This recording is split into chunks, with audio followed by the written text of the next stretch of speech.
Rob Gamel here. Welcome again to the Small Business Acceleration Program and Workshop Module 3.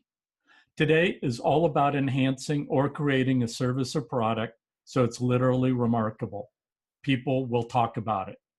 It can become the turning point in elevating your business. As you recall, our goal was to deliver a dramatically improved product or service, one that's loved by your best customers, clients, patients, what have you, so they feel good about paying you well for it. You're here to think differently about how to get there and do so faster. Before you started this course, I promised you'd learn to know how to create more value, say goodbye to the things that hold you back, and simplify what you do while making it more valuable and profitable. You'll be learning to know how to create more value, say goodbye to those things that are holding you back, and simplify what you do while making it more valuable. In the end, the ultimate reward is it'll put wings on your marketing for you and your business. The key takeaways: number one, outthink any competitors and align your best clients' and customers' key needs with what you do best. Number two, establish credibility with the first and last impressions you make that are designed to automatically attract and keep high-profit clients and customers. And lastly, focus like Apple does on doing fewer things, doing them better, and generating remarkable profits. Again, why are we here? To think differently, right? To get better results. Today, it's going to be about conceiving your remarkable offer, mapping out the when, where, how, and why people decide they need your remarkable offer, whatever it is, and making it remarkable. Okay? Let's start here. Consider a guy in the mid-1990s who wanted to create an online bookstore, albeit he wanted to create a big one. His name was Jeff Bezos. But the question was, and this was put to him by many journalists, how could he build that into the world's largest enterprise with no unique technology, patents, expertise, insider knowledge, or secret sauce? He was completely new to the book selling industry and business. He was also very new to the internet. So he had a lot of stuff to figure out and learn. Well, as he said to one reporter, there's nothing about our model that can't be copied over time. But you know, McDonald's got copied and it still built a huge multi-billion-dollar company. So that was enough for him to leverage into launching the business and building it. You know, it's hard to remember this, but a little over 20 years ago, Barnes & Noble and Borders ruled the book world. Sears ruled the home goods marketplace, and Walmart owned perishables. Today, that little online bookstore is in a race to become a $1 trillion a year company. And it started with just 3 very vulnerable differentiators, very much like many of us with our small businesses. We're in the same state.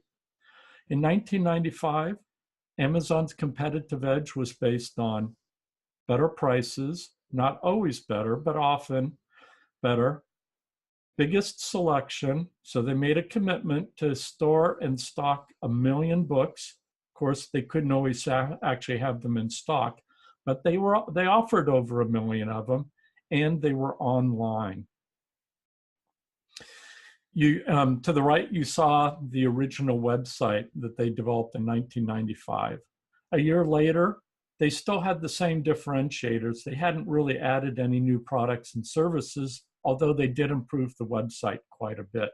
And they integrated their new logo and other graphics more effectively. Then later in that year, when I first became aware of them, I was helping open our Portland office for a firm called CKS Partners, and we landed the Amazon account. One of our new creative directors had a relationship there. He came up with this brilliant campaign that met Jeff Bezos' most basic needs, which was be frugal, frugal, frugal. So Amazon only budgeted to do fractional ads in local newspapers, magazines, publications, that type of thing. And this is a recreation of one of those ads. It's been impossible for me to find any of the actual ones online. But the brilliant idea here that Mahesh developed was based on transposing the pluses and minuses of this amazing selection of businesses. Here's one example: 738 books on golf, 1,589 books on divorce. You get it, right? There's some wit and humor there, but they're also promoting the fact that they have this vast array of options to choose for you. And then in small print below, it does mention the Earth's biggest bookstore and up to 40% off on products with a link to their website. Pretty simple. No special secret sauce here, none of that. Just a great selection. It wasn't until 1997 that they introduced their first ownable piece of secret sauce, and that was the one-click purchasing feature. Now, Amazon actually went out and patented it and was awarded a patent for that feature, which is why you don't see other online businesses offering that. But it was a long time before they came up with another innovation. It wasn't until 2005 that they came up with another game-changing idea, being Amazon Prime, which is still hugely popular today. So I think this serves as a good object lesson in how it's easy for a small business to start without any special secret sauce, intellectual property, that type of thing, and still become really successful. This is encouragement for all of you watching this webinar today. Okay, so let's continue where we left off last week. Now we're transitioning to the marketing strategy and plan part of the course. So as you see, we completed our triangle last week, and now we want to turn what was kind of an abstract, navel-gazing exercise that we're doing during the first week, and we want to start translating that into some of the awesome things that can be the result of the great ideas and execution you can deliver. So where do the best ideas come from? Well, it could be brainstorming. You know, sometimes you're conducting a session, you got some pizza, you got some beer, you're bouncing around ideas, you're trying to come up with new business ideas, how to keep customers, how to stop losing them, whatever it might be. It's true, a lot of great ideas come from brainstorming like that. Also, surveying customers, another great source. It's difficult to do anymore because we're also burned out on responding to surveys, but it's still an excellent source of information. Another, this course is a representative one of this. Books, videos, online webinars, courses, seminars, and so on can generate lots of ideas. Unfortunately, it's been very difficult for me and lots of other people to follow through and execute on those, right? And then, of course, there are dreams or, you know, magical thinking. A lot of great ideas come this way. Of course, sometimes when I wake up in the morning, that brilliant idea I had doesn't make so much sense in the light of day, but I've still had some really wonderful ideas that way, coming up with that. Another one of my all-time favorites is wine. I live in the wine country, so I'm a little biased there, but I still find it very helpful. And late in the day, if I want to do some brainstorming, some kind of random problem solving to enhance the experience with a little bit of wine. Okay, so those are all really good ideas. But what's another great source? Well, as you see from this book cover here, begging, stealing, borrowing ideas from other people is a legendary source of ideas and creativity. I mean, one of our favorite pop artists of the last few decades made his whole living just leveraging content that other people created. And then he reprinted them using a low-tech silk screening process and adding some really wonderful color and sometimes a little bit of humor or wit to them. Andy Warhol, his original pieces of art sold for a few $1,000s, and now they sell for millions. And he was just leveraging other people's ideas. So there's something there, right? Even at Apple, Steve Jobs proudly quoted Picasso on occasion, saying, "Great artists don't borrow, they steal." A perfect example, in the early 80s, Steve visited Xerox and their research laboratory that's in the hills behind Stanford. When he was there, he saw these new ideas that Xerox was developing and were going to be integrated into this new product called the Xerox Star. It had a graphical interface, so you didn't need to use a keyboard to navigate around on the screen. You could use arrow buttons, but even better than that, they had a replacement for the arrow buttons on your keyboard that they called the mouse.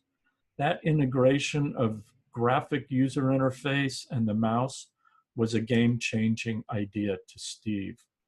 Unlike Xerox, he wanted to come out with a product that was better and more affordable than the $20,000 product that Xerox was introducing. So he introduced what we now know as the original Macintosh. So you get the difference here though, right? Great artists don't borrow, they steal. In this instance, Steve borrowed a bunch of ideas from Xerox, but he improved them. He made them so much more intuitive for the average computer user to figure out how to use that they didn't need an instruction manual. Of course, he provided one if they wanted one, but you really didn't need it. Also, it was affordable. It was just over $2,000 instead of the $20,000. And it was a lot more efficient in many other ways too. So people still love the idea of using and leveraging other people's ideas, partially because most people don't want to think too hard themselves, or they don't want to take the risks of inventing something new or introducing something new that might embarrass them, that might fail, or they might waste a lot of time and money on. So the simple thing to do, of course, is leverage other people's ideas. But many of the best ideas I've seen, both at Apple and working with, many of the clients I've had, over 150 to date right now, have been based on a combination of three things. Number one, paying attention to what the best customers want, what your best customers, clients, patients, what they are really interested in. This is part of what was revealed in the pyramid exercises that we just did. So imagine that your audience is wandering around out there, each of them with their own pyramid on their head, and that's being revealed to you. Does that inspire any new ideas and thinking? Does that change your view of your customers and so on? Another great source, the second one here, is paying attention to what you would want.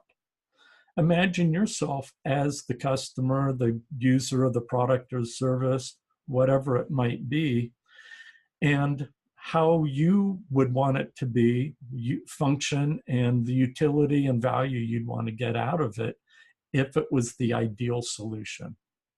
And then, of course, there's number three, paying attention to what's working well for others. This is the begging, borrowing, and stealing idea. But the very best ideas are the result of the combination of these. The pyramids that you've been working on combined with one or two other things that you can do uniquely well. So here's a picture of where I ended up with Adwater's pyramid. And what I'd like you to do now is think about other people's ideas. Remember Scott Adams' strategy for combining multiple things that can be done better than 75% of the population, which would place you in the top 25%? It's that combination of things that generates something rare and unique to you.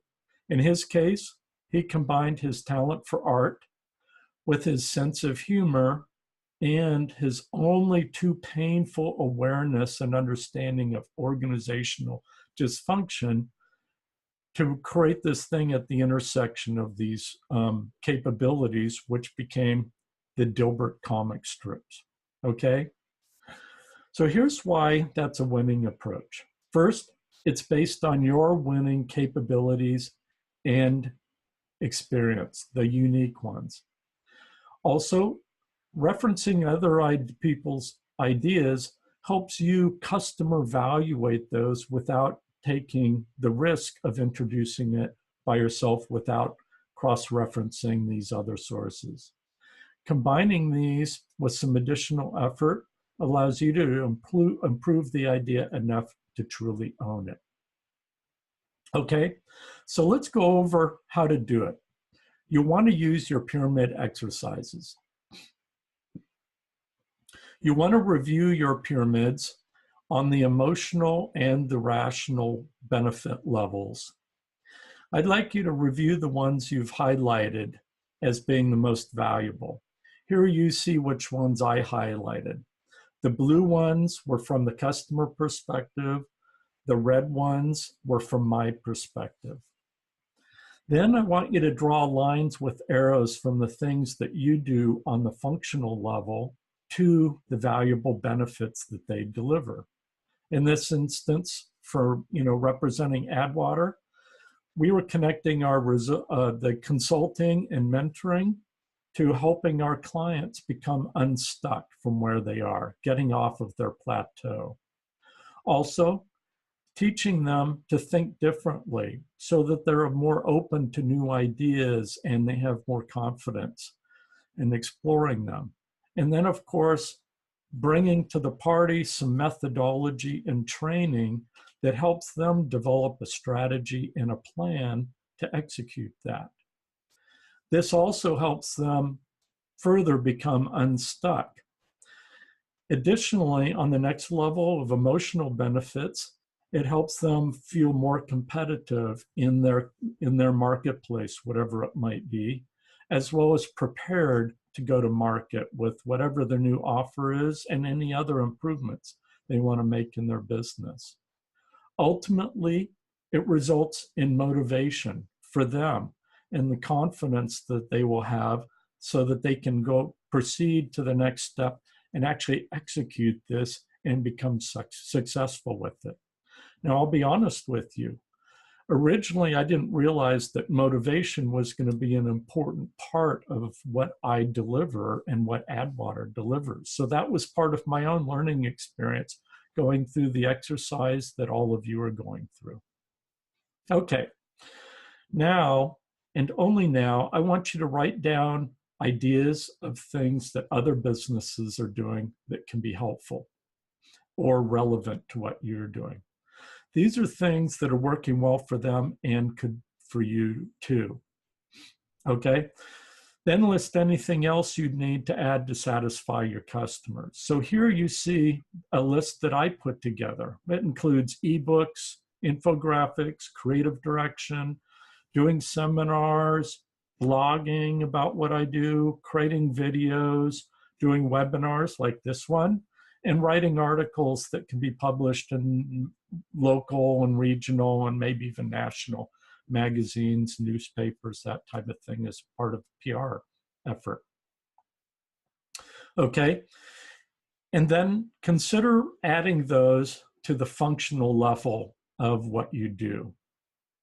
When you've completed this list, highlight the ones that you can do well or better than an awful lot of other people out there. This is the Scott Adams thing, right? Better than 75% of the other population. So in my case, I said ebooks, creative direction, videos, and webinars.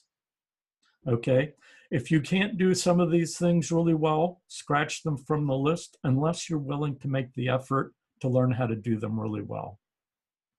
Now, use your offer worksheet that you'll be receiving after this session, or in some cases, you might have received it prior, go to your offer worksheet and start listing all of the improvement ideas you can. List a lot of them. Don't judge them yet. Any crazy idea is good. Add some really, truly awesomely wild ones, okay? Steve Jobs had a lot of these. Boy, were some of them out of this world. And boy, were we rolling our eyes at some of them. The other thing I'd like you to do is especially emphasize one that fulfilled dreams. Those of your audience members, as well as your own. Also those that can surprise or delight people. Look for ideas that solve problems that people didn't realize they had. You know, there was a time before we had deodorant, we probably didn't realize we needed it until somebody introduced it. Okay, so I mentioned Steve had lots of crazy ideas, so many that were undoable for so many reasons. But I want to emphasize the ones that fulfilled dreams. This was really his specialty. Look for those, you know, that take you into a new place and change the way your audience and you think going forward. What you see here is a photograph of Steve Jobs giving a lecture to a class of MBA students at Stanford. And he was, the question that he was talking about, or that he posed to the class at the end of one of these lectures, was what they thought of their new cell phones that had recently been branded smartphones. Motorola was the most popular brand at the time, and so he had one, and he was very dissatisfied with it. But he didn't want to prompt the audience how to answer. So he said, what do you think of your smartphones? You know, what level of satisfaction do you have?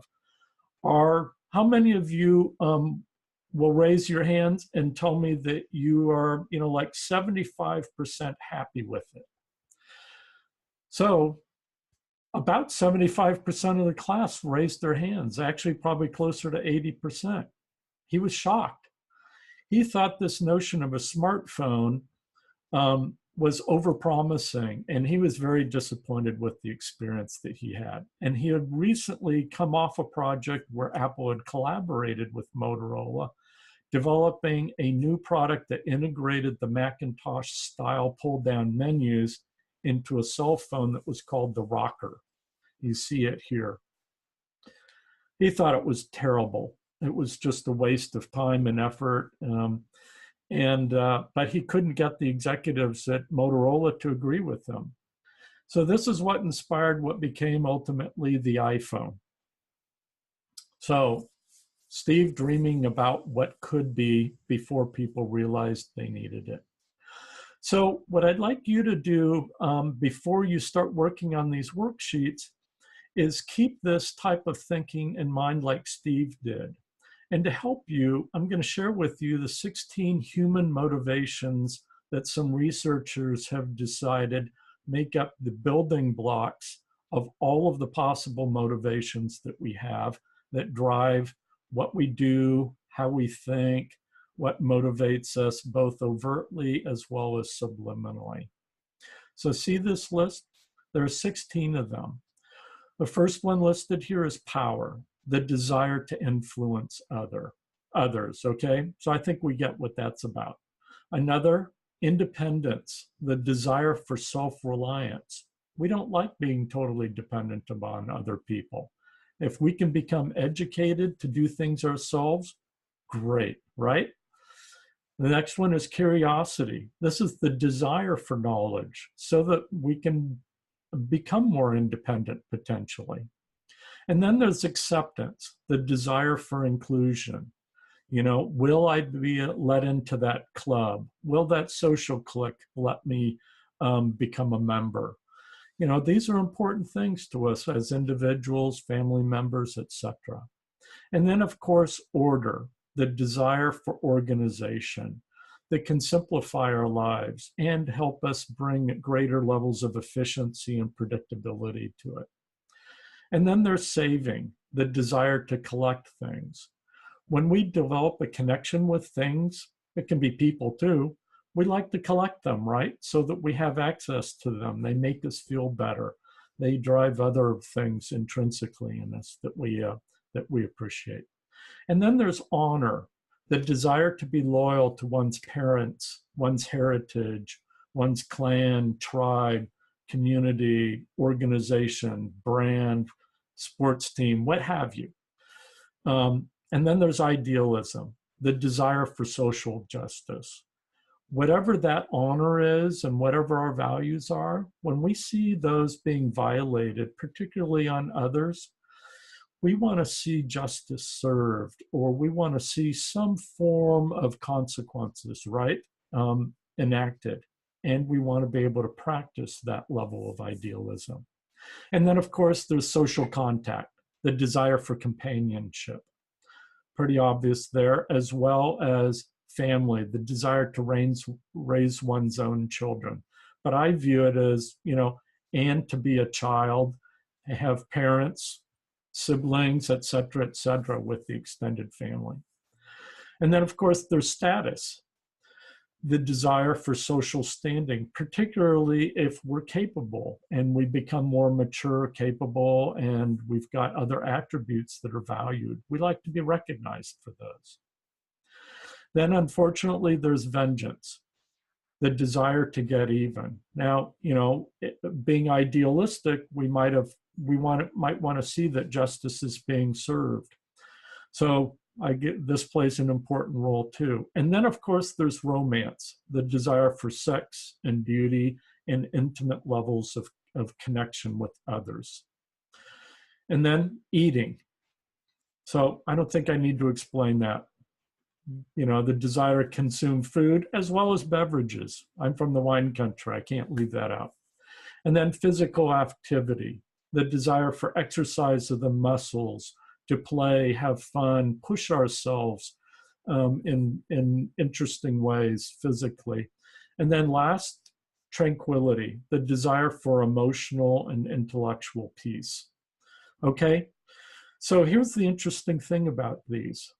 Each one of these by itself and in combination with other things you're doing is a business opportunity. Each one of this taps into basic human needs that we have, and in combinations, they can result in amazingly diverse variety of solutions that can make our people's lives better, make them happier, relieve pain points. So these will provide new ideas that'll be empathetically based for our brainstorming here. So getting back to the worksheets that you'll be completing, I'd like you to do the brainstorming and then come back and highlight the ones that you believe would have the greatest impact and are the most doable. In my case, for Addwater, these were some improvement ideas that I listed. So things like providing ready worksheets for you to do, potentially making them interactive as forms so that you don't need to be doing them by hand. Maybe you could do them through your phone or some other device. Of course, you can do them by hand too. I wouldn't want to rule that out.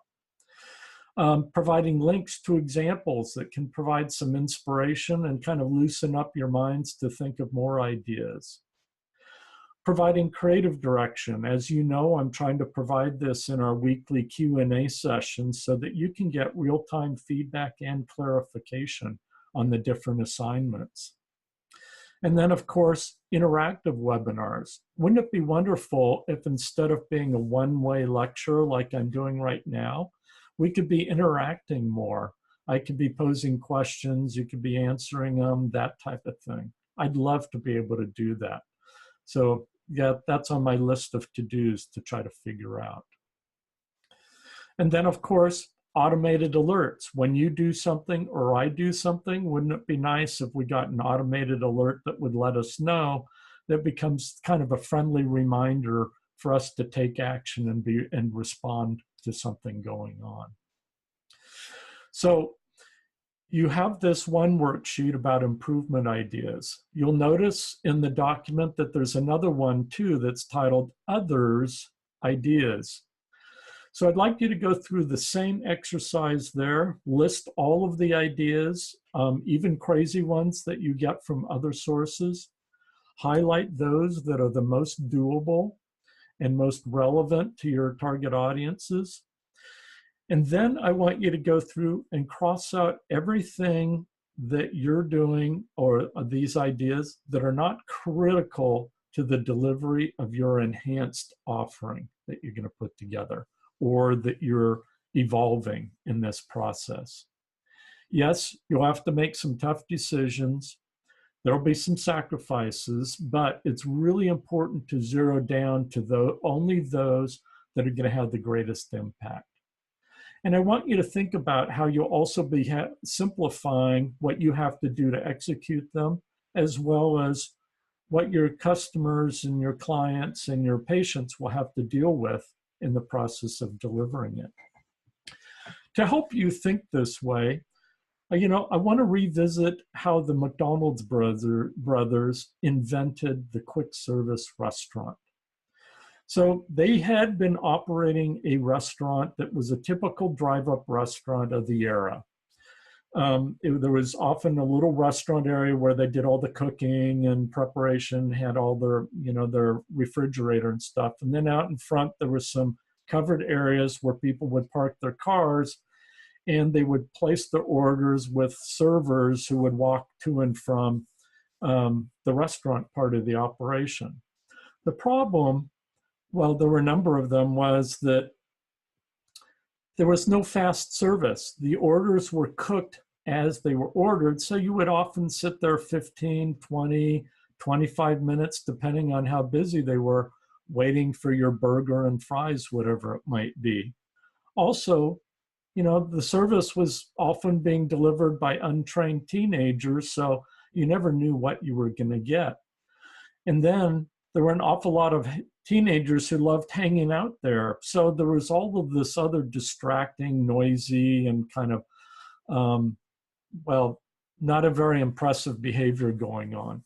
The McDonald brothers wanted to put an end to all of that. They also wanted to simplify the delivery of it so it could be super efficient.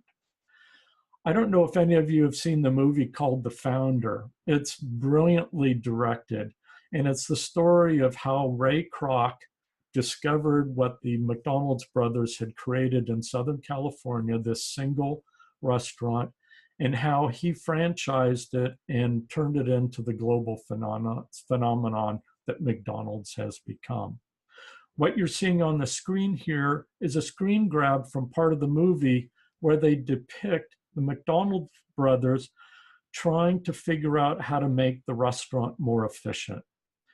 They took one day and they told all the employees not to go to work, instead to show up at a tennis court not far from there.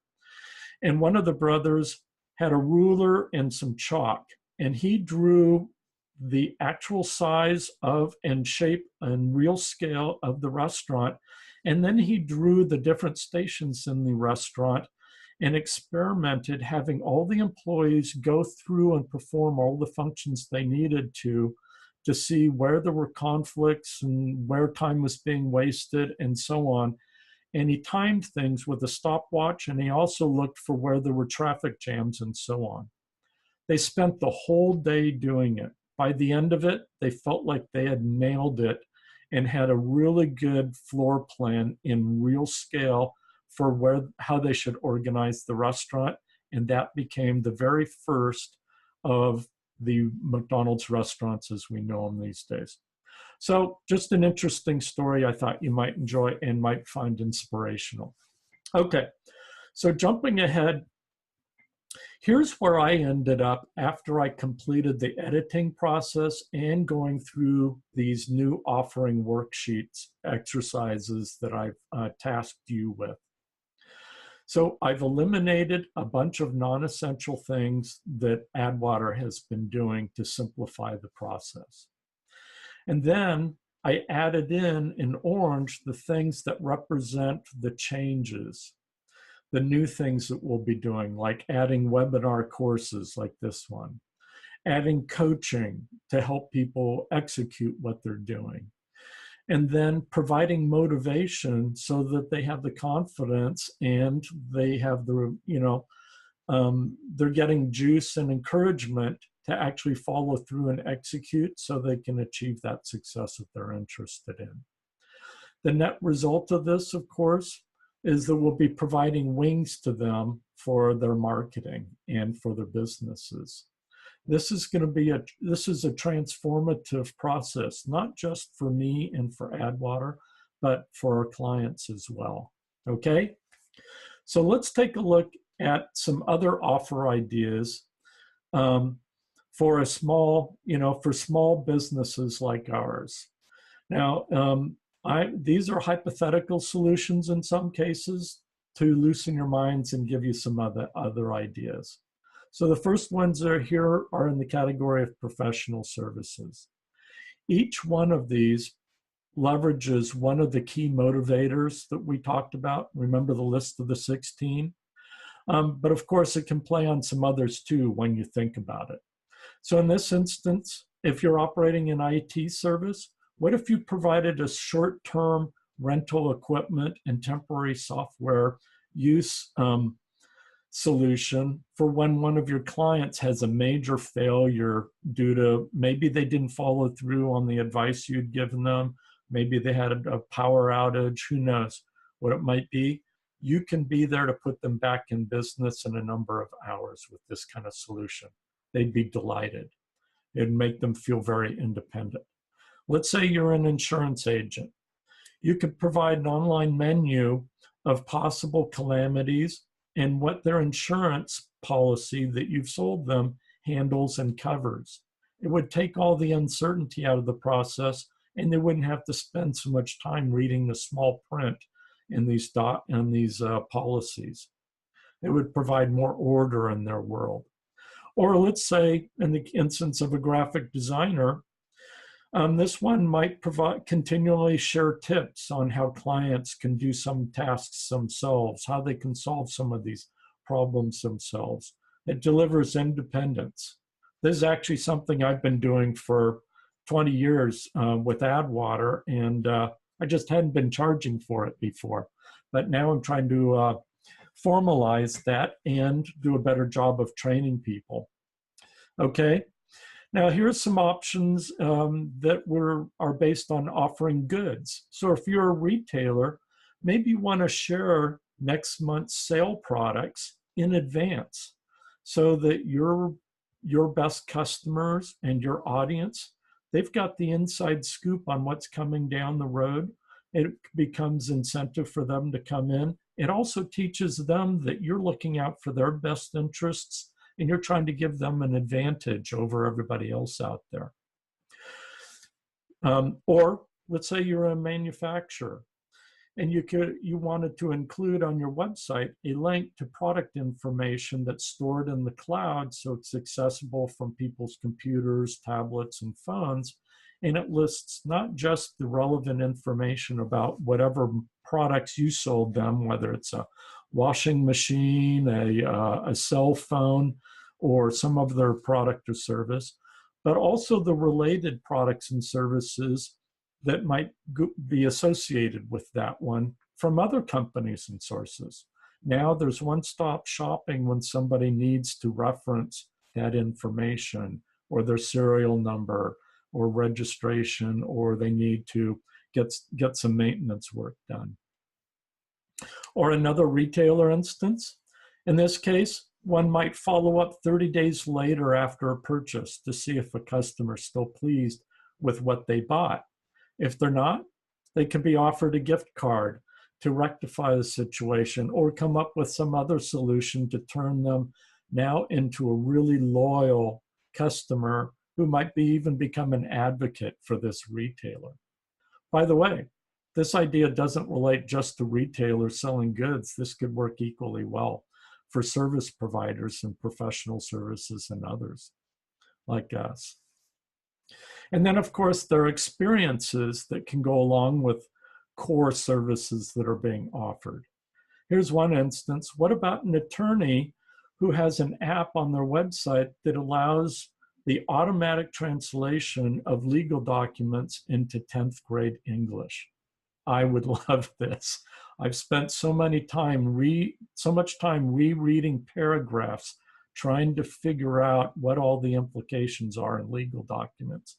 I'd love to see a better solution there. This would provide me with tranquility.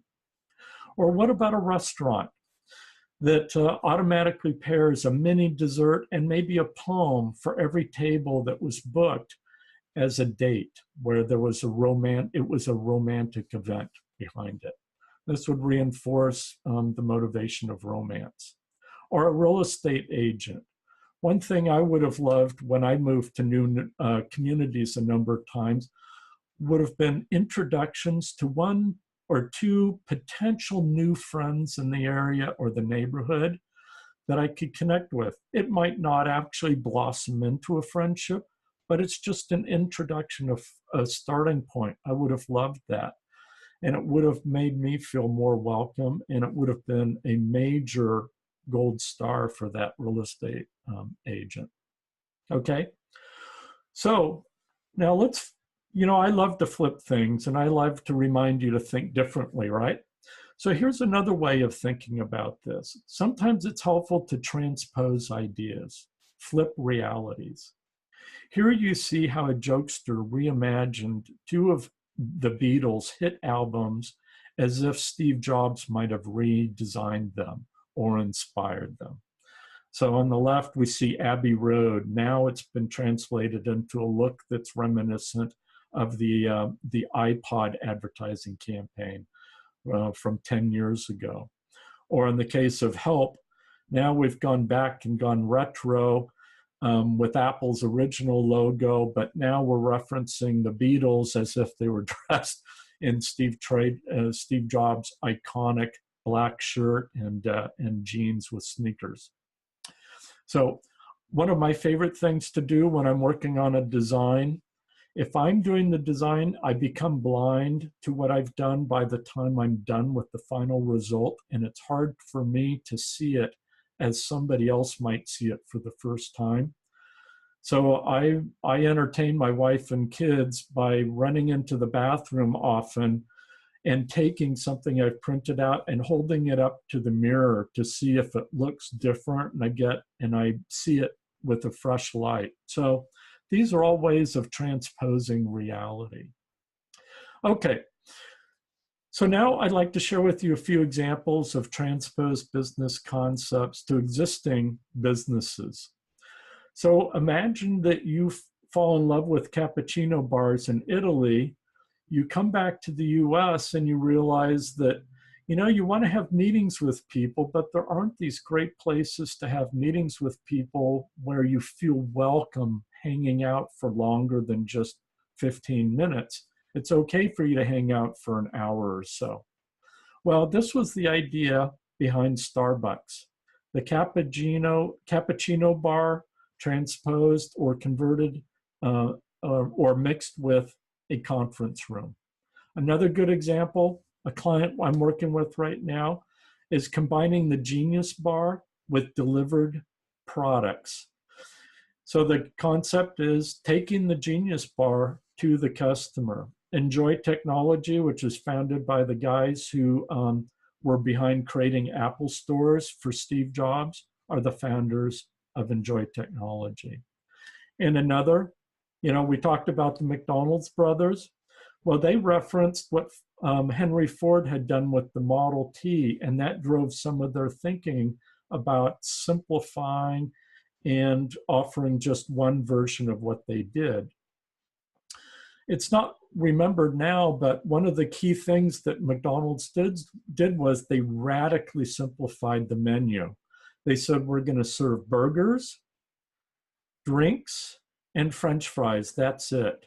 And then a few years later, they added milkshakes. But initially, it was just soda pop, burgers, and fries from their original mix. They got rid of all the hot dogs and the tacos and the pulled pork sandwiches and all of the other things that people have been going to drive-ins for.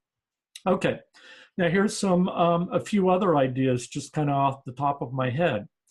So what about doing a version of H&R Block, but for bicycle maintenance. So these would be little shops that would be equipped with 1 or 2 experts in bicycle maintenance. They'd have all the tools that you can rent, or you can subscribe to it, pay a monthly fee, and you can show up anytime, work on your bike, and you can get advice from these experts that are there. Another idea, Tupperware. People still like Tupperware parties, right? I think. I don't know for sure, but imagine Tupperware being transformed into organizational bins for cosmetics, jewelry, that type of thing. This could be a new business idea for somebody, or leverage or added to something they're already doing. Or what about a new view and use of food trucks? What if it was outfitted to do makeovers for people, hairstyling, manicures, pedicures, cosmetics, lots of other related services? Then it could be delivered on site. Large corporations could treat their employees by having periodically one of these trucks show up, or at public events, community events, concerts, and so on. Just a few more random ideas. All right, so let's explore a context for this new offer, and this will also become a segue to marketing and the marketing tactics that we'll want to consider for launching this new offering. So the best place to start is asking the key questions that we need to answer in the development of an effective marketing strategy and plan. Okay? First, where are they typically when they have the need? We're talking here about customers, clients, and patients. Are they in their kitchen? Are they at their desk, at work? Are they in a car during a commute? Or are they pitching a prospective client at a coffee shop, waiting to get on a flight? Be really specific. Use your offer and marketing worksheet pages to list the most frequent locations. You'll find one there specifically for this question. Next, consider, what are they doing? When they realize they need what you do, what are they doing? Are they working, playing, traveling, socializing, relaxing? Are they parenting? Are they eating, shopping, mowing the lawn? List the most frequent things they're doing and be very specific, okay? Then explore, when they realize what they need, what you do, what are they thinking? What's top of mind for them? Is it pain, pain avoidance, capitalizing on an opportunity, problem solving, hunger, curiosity, searching? And what are they feeling in the process? You know, how do all of these thoughts translate into what they're feeling in their gut, in their heart, emotionally? Then, where do they look for this solution? So frequently I start at home to see if I already have the remedy, or I can MacGyver one of them out of some stuff that I already have access to. My wife, she prefers to start at a store, any store. Well, she's a retailer, so anyhow, when they realize they need what you do, where do they start? Where do they start searching? Do they go to their files, family, friends, colleagues, neighbors? Do they go to print publications, broadcast media? Do they go online? Or do they just jump in the car or get on a bike and travel to where they think a solution might be? Sometimes maybe they tap into organizations or associations for insights and answers and solutions. Okay? And then lastly, once people have found one or more possible solutions, they need validation, right? Before acting, before taking action, spending money, whatever it might be. Again, do they go to their files? Did they save solutions? Do they talk to family members, friends, colleagues, print publications, et cetera, et cetera? One thing to keep in mind, over 60% of the population searches online for alternatives and validation after they've identified their first possible solution provider. This expands the universe of options that they're going to consider, which is why it's critical that everybody have a website. Even if it's just one page, you should have a website that describes what you do, how you can be the right solution for them forever, etc.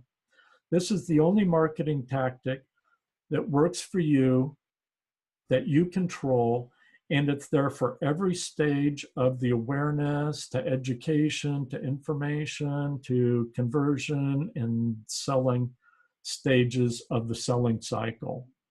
And it's there 24 hours a day, 7 days a week, 365 days a year. Best of all, you can measure its effectiveness by the traffic going there and connecting it to other things you do. So that's a plug for having a good website. Okay, and when they have access to the solution, where do they go? You know the drill by now. Do they go see a professional? Do they go to a store, a dedicated facility, etc., etc.? Okay? Again, why are we here? To think differently and get better results, right? To be remarkably relevant to our audience. So finally, you need to pull out your completed pyramid. It's okay if it looks like a mess. And go through, revisit what you've done, the work you've done, all of the connections you've made, the other associations.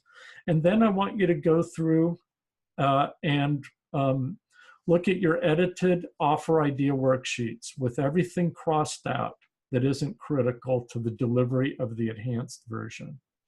The pyramids and the worksheets have the information you need to complete the next step, your message platform, which will become the backbone of what you say and do with your offer and marketing. Okay? So you've seen this before. Your final task for this week is the completion of your own messaging platform.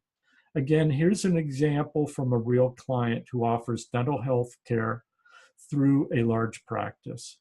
Okay? Their vision, as they articulate it, is whole body wellness. That's where they want to be at some distant point in the future. Today, however, what they can deliver at a high level of competence and on their best days at a remarkable level is personal and complete health care. The hook, the way they like to articulate it in their marketing materials and at events and in personal interactions is dental care the way you want it.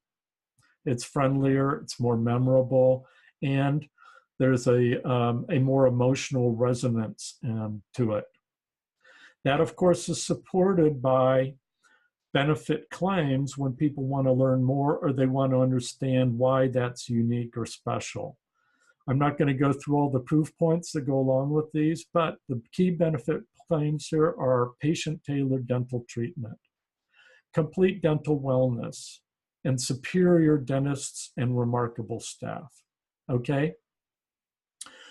One thing to keep in mind here is how Apple approaches this. A lot of people think this is Apple's secret, but it's actually been publicized, written about, that type of thing.